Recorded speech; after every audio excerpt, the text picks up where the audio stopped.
네, 오늘 우리에게 주신 하나님의 말씀 마태복음 6장 9절에서부터 13절 말씀인데 다 같이 한 목소리로 봉독합니다. 그러므로 너희는 이렇게 기도하라. 하늘에 계신 우리 아버지여, 아버지 이름이 거룩히 여김을 받으시오며 나라가 임하시오며 뜻이 하늘에서 이루어진 것 같이 땅에서도 이루어지이다.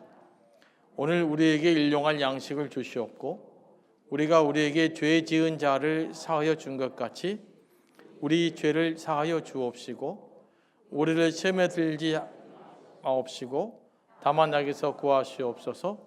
나라와 권세와 영광이 아버지께 영원히 있사옵나이다. 아멘. 네, 말씀으로서 기도하겠습니다. 성령 하나님, 이 시간도 우리를 감동하여 주시고 우리에게 필요한 말씀으로 채워주시고 우리를 향한 주님의 음성 듣게 하여 주옵소서. 예수님의 이름으로 기도합니다. 아멘. 제가 주기도문을 다시 한번 봉독해 볼까요? 다 같이 한 목소리로. 네, 주기도문 버전을 읽겠습니다. 시작. 하늘에 계신 우리 아버지, 아버지 이름을 거룩하게 하시며 아버지의 나라가 오게 하시며 아버지의 뜻이 하늘에서와 같이 땅에서도 이루어지게 하소서.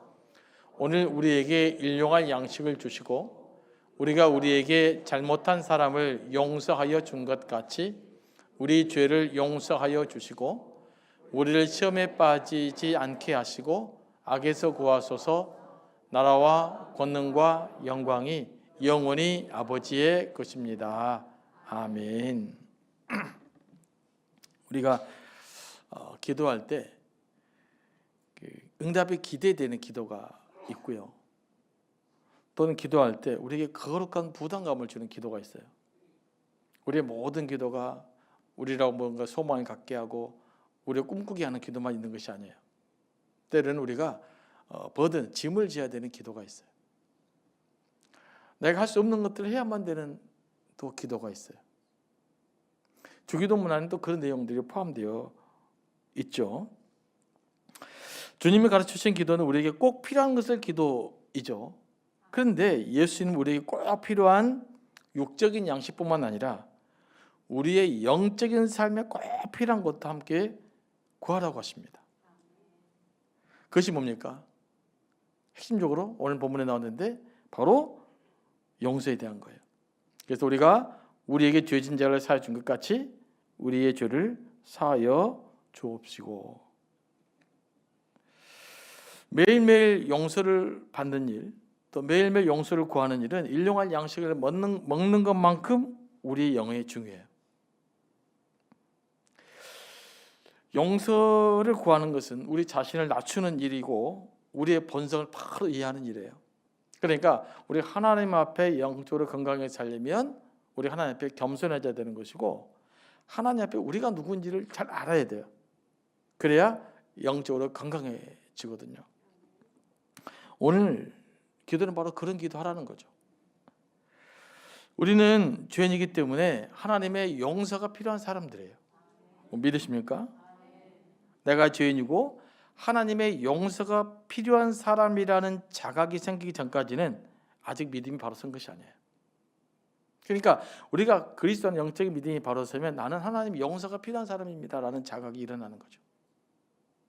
이 지점에 이르지 않으면 우리의 신앙은 되게 피상적인 거예요. 기도하면서 좀 더 열심히 기도할 수 있을지 모르지만 근본적으로 이 부분에 대한 자각이 일어나야 돼요. 굉장히 어려운 이야기인데 이 부분에서 우리가 답을 찾지 못하면 우리 신앙이 계속 겉도는 신앙생활을 하는 거예요. 본질을 찾아 들어가지 못하는 상황이 된다는 거죠. 성경에서 말하는 인간이 어떤 존재입니까? 끊임없이 죄를 선택해왔다. 이게 창세기가 보여주는 거예요. 출애굽기도 보여주고 있죠. 하나님이 그만 선악과를 따먹지 말라고 그러는데 그 말씀을 어기고 선악과를 따먹는 게 인간이에요. 노아 시대 때는 이 땅에 죄가 가득 차서 홍수로 심판을 받을 수밖에 없었어요. 인간에게 자유재권을 줬더니 뭘 쌓았다? 죄를 세상에 꽉 차게 만들어버린 거예요. 그래서 심판을 받을 수밖에 없었던 거죠. 홍수 끝나고 인간이 삶을 하니까 또 뭐예요? 바벨탑을 쌓아서 인간의 명성을 날리기 위해서 인간 집단적으로 하나님을 반항하는 사건이 일어나게 되는 거죠. 출애굽 이후에도 끊임없이 우상을 숭배합니다. 그 엄청난 기적을 경험하면서도 불구하고 순간순간 우상의 유혹에 노출되었고 그것 때문에 심판을 받고 가나안 땅에 가서도 끊임없이 우상 숭배로부터 자유롭지 못했어요. 그러니까 하나님께서 인간에게 자유의지를 줬는데 우리에게 준 자유의지로 인간이 본질적으로 선택했던 게 뭐냐? 뭐예요? 선을 선택한 게 아니라 인간이 이상하게도 악을 교묘하게 선택하는 경향성이 있다는 것을 알게 되는 거죠. 그래서 사도 바울이 우리 인간을 향해서 본질상 죄인이라고 그런 거예요. 이 본질상 죄인이라는 것은 여러분에게 자유 선택을 주면 우리는 나도 모르게 어디로 간다? 죄를 선택하게 되어 있다. 이게 우리의 모습이죠. 여기에 대한 자각이 필요합니다. 인간이 악하다, 내가 악하다, 내가 죄인이라는 자각이 일어날 때 비로소 인간이 뭐 할 수 있냐면 회개라는 것을 할 수 있어요. 그리고 선을 행할 수 있게 되는 거예요. 그러니까 이 시대가 악한 가장 큰 이유가 뭐냐? 자기가 죄인이라는 사실을 자각하지 못하는 데 있어요. 말은 죄인인데 실제로는 자기는 그렇게 생각하지 않아요. 여러분, 자기가 죄를 지었는데 죄인인지 몰라요. 그럼 어떻게 되겠어요? 내가 죄를 지었는데 죄를 진지도 몰라요. 그러면 죄에 머물게 되는 거예요. 회개할 기회를 갖지 못합니다. 회개는 내가 잘못했구나 라는 인식에서부터 시작이 되는 겁니다. 뭐 요즘 우리나라 이런 사건도 좀 그러잖아요. 죄를 지었는데 죄 진지를 모르는 것 같아요. 그러니까 문제잖아요. 지금 다 마찬가지죠. 이거는 크게 일어난 사건이고 우리 내면은 안 그런가요? 우리가 우리의 죄성을 극복하기 위한 첫걸음이 뭐냐? 내가 죄인이구나. 나는 용서가 필요한 사람이구나 라는 자각이 있는 거예요. 그거 있으십니까?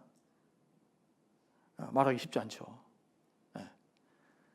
이론적으로는 아는데 실제로 고백하지가 않아요. 그게 문제란 말이에요. 그러니까 우리가 얼마나 지금 피상적으로 신앙생활하고 있는지 몰라요.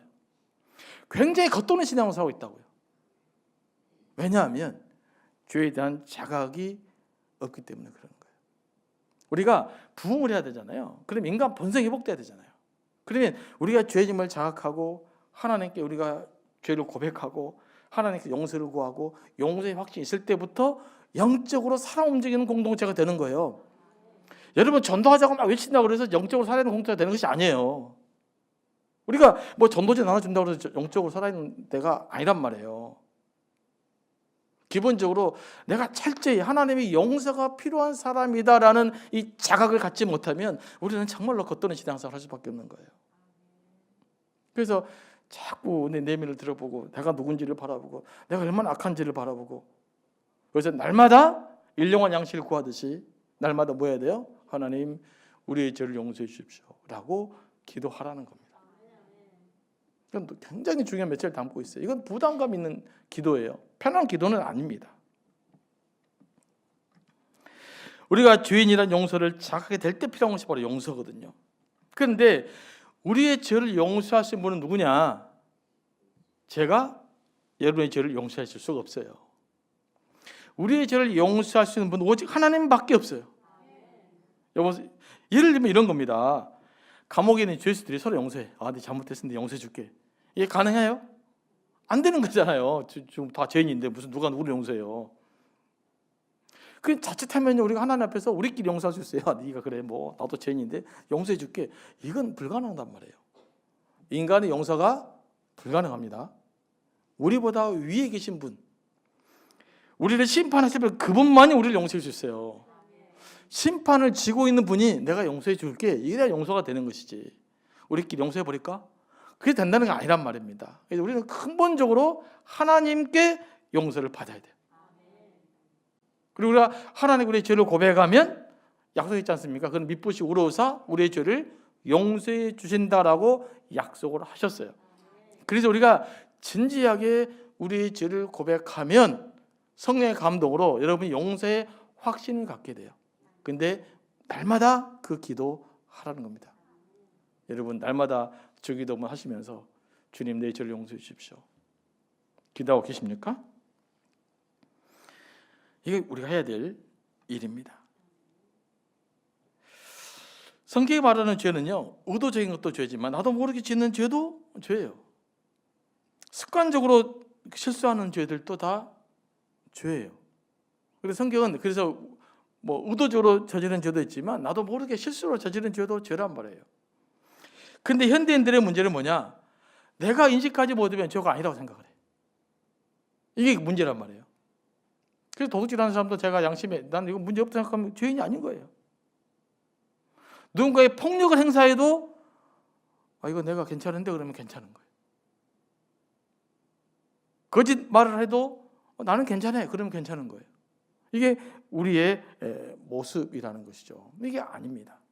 우리가 기독교가 살아나려면요, 회복하려면 이 부분이 회복이 돼야 돼요. 그래야 비로소 뭐 도덕성도 회복이 되고 영성도 회복이 되고 부흥도 회복이 되고 그러는 겁니다. 우리가 죄를 짓으면 첫 번째 우리가 누구에게 죄를 짓습니까? 이것부터 잘못을 했어요. 그 여러분 누구에게 죄를 진 거예요? 하나님께 죄를 진 겁니다. 하나님의 말씀을 어겼어요. 그럼 하나님께 죄를 진 거예요. 근데 우리는 어떻게 생각하냐면요, 내가 누군가의 피해를 안 줬어. 그럼 나는 죄를 안 졌다고 생각을 해. 그잖아요. 나 저 사람 내가 피해를 줬어. 내가 저 사람 내가 손해를 끼쳤어. 내가 저 사람이 무슨 폭행을 저질렀어. 뭘 했어. 나는 죄 없다고 생각한단 말이에요. 이게 우리가 갖고 있는 죄에 대한 잘못된 개념 때문에 그래요. 우리의 모든 범죄는 무엇보다 모든 거짓과 위선은 누구의 죄를 짓는 거다? 하나님께 죄를 짓는 거예요. 그래서 하나님께 회개해야 돼요. 예수님이 기도하는 단어를 통해서 그냥 굉장히 어려운 숙제를 우리에게 주는 겁니다. 둘째는 누구에게 죄를 질까요? 사람에게 죄를 짓죠. 그래서 우리의 죄를 지면 하나님께 죄를 짓고 사람에게 죄를 져요. 그래서 우리가 해결을 어떻게 됩니까? 하나님으로 죄 용서를 받아야 되지만 내가 죄를 저지른 사람에게도 용서를 받아야 돼요. 이게 중요합니다. 하나님께도 내 죄를 고백해야 되지만 내가 누군가가 잘못했다면 그 사람에게 찾아가 죄의 용서를 구해야 되는 거예요. 근데 우리는 용서하라는 말은 계명에 되게 잘 갖고 있는데요, 용서를 빌질 않아요. 여러분, 용서하는 것과 용서를 비는 것은 같은 거예요. 나 용서해야지. 누가 용서를 안 빌어? 내가 잘못한 걸 인식하지 않기 때문에 그래요. 누군가가 실수했으면요, 자꾸 미안하다, 죄송하다는 말을 진심으로 할 수 있어야 됩니다. 우리는 삶에 대해 많은 죄를 짓고 살아요. 정말로 때로는 의도적으로, 때로는 습관적으로, 때로는 자기도 모르게요. 그래서 현대인들이 죄에 대한 개념 굉장히 싫어해요. 지금도 교회 다니면서도요, 무슨 죄 이야기하면 되게 싫어합니다. 내가 맨날 교회 가면 죄인만 이야기한다 그래요. 근데 교회는 원래 죄만 이야기한 거예요. 이 자각이 일어나기 전까지는 믿음의 사람 할 수 없기 때문에 그래요. 언제나 믿음의 거리를 가기 위해서는 이 부분에 명확한 자각이 필요합니다. 그러면 그때 뭐가 보이느냐? 하나님의 사랑이 쫙 보이기 시작하는 거예요. 그때 십자가의 사랑이 얼마나 그 위대한지가 느껴지기 시작하는 거예요. 성경이 말하는 죄는 단순히 사람을 죽이거나 도둑질하거나 폭력을 행사하는 것만을 의지 않습니다. 이것도 죄지만 헬라어로는 죄라는 단어가 한 6가지 정도가 있어요. 그중 우리 가장 잘 쓰이는 3가지 단어를 여러분들 설명해 드리려고 하는데요. 첫째는 하마르티아라고 해요. 관역을 벗어나다라는 뜻이에요. 이거 많이 들어봤죠? 관역을 벗어나다. 화살을 쐈는데 관역을 벗어난 것을 죄라고 그래요. 설교 시간에 들었을 것입니다. 그러니까 하나님으로부터 벗어나 있는 것, 우리의 시선이 하나님으로부터 벗어나 있는 모든 것이 죄예요. 하나님께 집중되지 않는 것이 죄예요. 관역을 벗어난 거니까요. 그래서 이게 죄라는 겁니다. 이 말을 좀 더 의미 들어가면 하나님의 기준에 도달하지 못한 것이 다 죄라는 거예요. 그러니까 이 죄라는 것은 우리가 대화할 것도 못 되고 할 수 있는 것을 하지 못한 것도 죄라고 그래요. 그리고 두 번째는 우리가 흔히 사용하는 아노미아라는 단어인데 불법을 의미해요. 법을 어기면서, 법을 알면서 어기는 걸 말하는 거죠. 십계명을 어기는 것, 성경의 법을 어기는 것, 또 사회에서 모두 합의되어 놓은 원칙을 어기는 것, 이것이 이제 불법. 우리는 불법이라는 용어는 여러분들이 이제 너무 잘 아니까 그것이 죄예요. 그런데 우리에게 익숙한 개념은 이 불법이라는 개념만 우리에게 익숙해져 있어요. 그러니까 신앙적인 것, 하나님과 관계성 속에 나타나는 죄에 대한 개념이 많이 흐려져 있다는 것이죠. 그 다음에 세 번째는 오페일레마라고 하는데요, 주기도 언급된 죄라는 단어가 이 뜻이에요. 물론 이 세 가지가 같은 의미를 갖고 있는데 약간 다르요. 이건 빛을 지다라는 뜻이에요. 그래서 영어로 보면은 우리의 죄를 용서해 줘, forgive our debt 이렇게 돼 있어요. 빛이라는 뜻이거든요. 빚진 자. 빚은 뭡니까? 마땅히 지불해야 할 것을 지불하지 않는 것을 빚이라고 그럽니다. 의무를 다하지 않는 것을 빚이라고 그래요. 대가를 다 지불하지 못한 거. 여러분, 우리는요 큰 빚을 지고 있어요. 무슨 빚을 졌습니까? 하나님의 사랑의 빚을 졌어요. 하나님 은혜의 빚을 졌어요. 그 은혜의 빚은 너무 커서 우리가 갚을 수가 없어요. 그래서 우리는 하나님의 사랑에 다 어떤 사람이에요? 빚진 자들이에요. 우리가 하나님의 사랑에 빚진 자이기 때문에 나에게 빚진 자도 뭐 해야 된다? 그 빚을 탕감해줘야 된다, 용서해줘야 된다, 이런 뜻입니다. 이게 우리에게 잘못한 사람을 용서하는 것처럼 우리를 용서해 주십시오. 그러니까 예수께서 주님께 용서의 기도를 하라고 말씀했는데 그냥 용서해 주십시오라고 한 것이 아니라 어떻게 용서하라고요? 내가 내게 죄 지은 자, 내가 내가 잘못한 사람을 용서한 것처럼 나도 그렇게 용서해 주세요라는 뜻이에요. 그러니까 주님께 용서해 주시면 나도 용서하겠습니다라는 뜻이고요. 내가 내게 잘못한 사람을 용서할 테니 나를 용서해 주십시오라는 뜻이에요. 그런 의미로 우리가 용서의 기도를 해라고 예수께서 말씀하고 있는 것입니다. 그리고 여기에 또 중요한 단어가 있어요. 주기도문은 항상 뭐로 시작합니까? 내게 빚진 자가 아니죠. 우리에게 빚진 자예요. 여기서도 중요한 건 우리라는 단어입니다. 우리는 개인이요, 공동체입니까? 우리는 공동체예요. 그래서 우리의 죄를 용서해 주십시오라고 하는 것은요, 공동체를 전제하는 기도예요. 그러니까 제자들에게 가르쳐준 기도니까 오늘 우리에게 정해본 뭘 위한 기도입니까? 바로 교회 공동체를 위한 기도예요. 우리의 죄예요. 우리라는 공동체 속에서도요, 서로에게 죄를 지을 수가 있어요. 그렇지 않습니까? 우리에게 죄를 여러분 짓지 않고 있어요? 우리에게 죄를 많이 짓고 있어요. 이것도 인식하셔야 돼요. 내가 내 공동체에 지금 죄를 짓고 있다는 사실. 그 사실은 생각을 안 해보신 것 같죠. 제가 여러분 얼굴 보니까 내가 뭐 교회에 뭔 죄를 지었다고 그러신 것 같은데 우리의 죄예요. 공동체 안에 서로 죄를 지을 수 있어요. 형제와 자매라고 부르면서도 서로에게 죄를 지을 수 있어요. 의도적으로 악담하거나 이간질하거나 서로 지켜법을 지키지 않거나 뭔가 해서는 안 될 일을 하는 것, 그것이 죄예요. 그러니 내가 피해를 입었단 말이에요. 그러면 어떻게 하라는 거예요? 피해를 입었으니까 공동체에서 보복해라가 아니라 피해를 입었음에도 불구하고 내 형제가 나를 비난했음에도 불구하고 내 형제가 내가 잘못했음에도 불구하고 그 형제를, 그 자매를 어떻게 하라?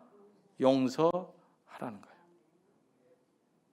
교회 안에 요구하고 있는 거예요. 근데 교회 안에 내가 뭐 무슨 죄를 지었느냐 이렇게 해버리면 이제 답이 없는 사람들이에요. 이 지점이 우리가 도달해야 되는 겁니다. 그래서 그럼 이 용서라는 것은 무슨 뜻일까요? 서로 사랑하라, 서로 용서하라는 거예요. 서로 용서하라는 거예요. 그래서 이 서로 용서하라는 말은 굉장히 중요합니다. 제가 여러 번 말씀드린 타인을 향해서 너 용서해야 돼, 그 말이 성립이 됩니까, 안 됩니까? 안 된다는 뜻이에요. 서로라는 말은 내가 먼저라는 뜻이에요. 내가 먼저 용서하는 거예요. 내가 먼저 용서를 비는 거예요. 이게 서로 하는 거예요. 근데 이제 그 건강하지 못한, 영적으로 건강하지 못한 교회는 뭐냐면 우리 교회가 사랑이 없다라는 말을 해요. 제가 여러 번 이야기하잖아요. 그 이야기가 모순이라고 그랬어요? 모순이 아니라고 그랬어요? 모순이에요. 우리 교회를 말하기 전에 내가 사랑이 없다고 고백해야 돼요. 모든 게 여기서부터 시작되는 거예요. 근데 건강하지 못한 공동체는 타인을 진양합니다. 뭐 권사님들 사랑이 없다, 뭐 장로님들 사랑이 없다, 뭐 집사님들 사랑이 없다, 우리 목자가 사랑이 없다. 그러면 안 된다는 거예요. 서로 사랑하는 거니까, 서로 용서하는 공동체니까. 내가 사랑하지 못했고, 내가 용서하지 못했고, 내가 손 내밀지 못했고, 내가 용서를 빌지 못한 거예요. 이거 기도적 인식하라고 우리에게 이야기하고 있는 거예요. 그래서 예수께서 이제 마태복음 18장에 비유를 하나 들어요. 무슨 비유냐면 1만 달란트 빚진 자가 있어요. 그다음 100데나리온 빚진 자가 있었어요. 1만 달란트를 빚진 자에게 주인이 빚을 갚아라. 너 빚 못 갚으면 내 모든 자녀와 노비와 네 식구를 다 몰수하겠다. 그러니까 이 1만 달란트가 얼마큼 큰 돈이냐면요, 6천만 데나리온인데 한 데나리온 하루 스품싸게예요. 그럼 20년 동안 일할 값이에요. 1년에 300데나리온 그러면 6천, 20년 더 됐네요. 6천만이니까 이 갚을 수 없는 돈이잖아요. 그래서 제발 용서해 주십시오. 내가 기회 한 번만 더 주십시오. 그럼 제가 어떻게 해볼게요. 그랬더니 그 주인이 어떤 마음을 느꼈는가? 아, 이 사람 너무 짠하다. 불쌍히 여겨서 그 엄청난 돈을 탕감해 줘 버렸단 말이에요. 그런데 이 사람이 길을 가다가 자기한테 100데나리온 빌린 사람을 만났어. 왜 너 빚을 안 갚냐? 그랬더니 내가 너무 힘들었다. 너무 지금 갚을 수 없으니 다음에 좀 갚아줄. 그랬더니 화가 나가지고 이 사람을 멱살을 잡아다가 감옥에 넣어버렸어. 이 소식을 누가 들어요? 그 주인이 듣게 되는 것이죠. 그래서 어떻게 됩니까? 이 사람은 다시 네 빚 다시 갚아라. 그래가지고 감옥에 들어갔다. 이런 이야기 아니겠어요? 이게 뭘 의미합니까? 굉장히 중요한 의미를 갖고 있어요. 자, 1만 달란트 빚진 자는 누구를 가리킬까요? 우리를 가리켜요. 우리는 하나님께 갚을 수 없는 빚을 졌잖아요. 그래서 하나님께 우리를 불쌍히 여기셔서 어떻게 해요? 우리의 빚을 갚아주셨단 말이에요. 우리의 죄악을 용서해 주셨어요. 그렇다면 누군가가 내게 그 상처를 주거나 아파하거나 한 것은 어느 정도의 빚이에요? 100데나리온짜리 빚이에요. 60만 분의 1. 굳이 따져보면 그 정도니까 하나님으로부터 무한대의 용서를 받았다면 그 무한대의 용서를 받은 그것을 은혜라고 그러거든요. 하나님의 은혜를 받았다면 어떻게 된다? 내게 실수하거나 내게 잘못된 그 형제를 과감하게 용서하는 데까지 가야 된다라는 말이에요. 예수께서 이 기도 날마다 하라는 겁니다. 날마다. 놀라운 이야기 아닙니까? 근데 이게 얼마나 어려워요. 사람이 할 수 없는 일 중 하나가 용서라는 거예요. 근데 그 용서를 우리가 주님께서는 해야 된다. 어떻게? 기도하라라고 말씀하고 있는 겁니다. 그런데 이 용서를 다룰 때 우리가 기억해야 될 것이 있어요. 이 부분을 보니까 여러분들 잘 안 들었더라고요. 적용은 안 하신 건데, 자, 용서도 서로 하는 겁니다. 자, 제가 우리 청년들이 있어요. 나한테 잘못이 많으니까 제가 용서해 줄게. 그런데 청년들이 내가 목사님 뭔데 나를 용서해 줘요? 그래요. 그럼 성립이 돼야 안 돼요. 난 적반하장이라 그래요. 그죠? 언제 미안하지. 예를 들면 청년들이 목사님 제가 이런 일을 잘못했어요. 그럼 그래 용서해 줄게. 가능한데 내가 용서해 줄게. 그랬는데 목사님 뭔데 나를 용서해 주세요. 그러셨단 말이에요. 자, 제가 용서하는 공동체가 돼서 뭐가 필요할까요? 용서를 빌어야 돼요. 그리고 용서를 빌었으면 용서를 해 주셔야 돼요. 근데 오늘 교회에서 가장 큰 약점이 뭐냐? 용서할 준비는 되어 있는데 용서를 빌 준비는 안 되어 있어. 이게 우리의 문제예요. 여러분, 실수했으면 실수를 인정하고 용납하고 용서를 비세요. 그러면 서로 용납하는 공동체가, 서로 사랑하는 공동체가 되는 겁니다. 하나님께 기도하는 건 날마다 기도할 때 이런 마음을 달라 기도하는 거예요. 하나님, 우리의 죄를 용서해 주십시오. 우리가 내 형제의 내게 잘못한 사람을 용서하는 것처럼 저를 용서해 주십시오 라는 기도. 이 기도를 어떻게 된다? 날마다 순간순간마다 이 기도하며 살아가는 거예요. 그러면 이 기도가 우리의 삶을 성숙시켜 갈 줄로 믿습니다. 그러므로 이 기도를 풀어보면 이런 기도예요. 마무리합니다. 하나님, 제가 하나님의 뜻을 행하지도 못했고 때로는 하나님의 뜻을 거슬리고 공동체에 악영향을 끼치고 다른 사람들에게 잘못한 일들이 있습니다. 그런 나의 죄, 그리고 우리의 죄를 용서해 주십시오. 우리도 서로의 잘못을 용서하겠습니다. 내가 먼저 용서를 빌고 내가 먼저 용서의 손을 내밀겠습니다. 이 기도를 날마다 하라는 겁니다. 이게 주님께서 우리의 죄를 용서해 준 것처럼 우리도 주께서 내 죄를 용서해 주님께서 우리가 내 이웃의 죄를 용서해 준 것처럼 주께 나를 용서해 주십시오라는 기도의 핵심이에요. 핵심을 가지고 날마다 기도해야 됩니다. 그런데 왜 날마다 이런 기도를 해라 그럴까요? 다시 말씀드리면 이 기도가 우리에게 영적으로 성장하는데 영적인 생명 유지하는데 뭐다? 핵심이다. 그래서 우리에게 날마다 이 기도를 하라는 것입니다. 그리고 두 번째는 용서는 불가능해요. 내 힘으로는. 그 누구 힘으로 가능할까요? 바로 성령의 능력으로, 하나님의 능력으로만 가능하기 때문에 날마다 용서를 위해서 기도해야 되는 것입니다. 예수께서 오늘 우리에게 그 기도하라고 말씀하고 있습니다. 그래서 우리가 우리에게 잘못한 사람을 용서해 준 것 같이 우리의 죄를 용서해 주십시오라는 기도가 깊어질 수 있게 되기를 원합니다. 여기까지 오니까 주기도문이 그냥 되게 어마어마하죠. 그래서 주기도문을 잘 이해하고 이 기도만 깊이 해도 우리가 굉장한 그 성숙한 삶을 살아갈 수 있다는 것을 기억하시고 이제는 주기도문을 더 깊이 더 할 수 있게 되기를 원합니다. 한번 기도하겠습니다. 하나님, 우리 하나님께 용서를 구할 수 있음을 감사드립니다. 우리가 용서받아야 할 존재임을 깨닫게 하시고 서로 용서를 빌고 용서하면서 주님의 사랑을 이루어가는 저희 되게 하여 주옵소서. 예수님 이름으로 기도합니다. 아멘.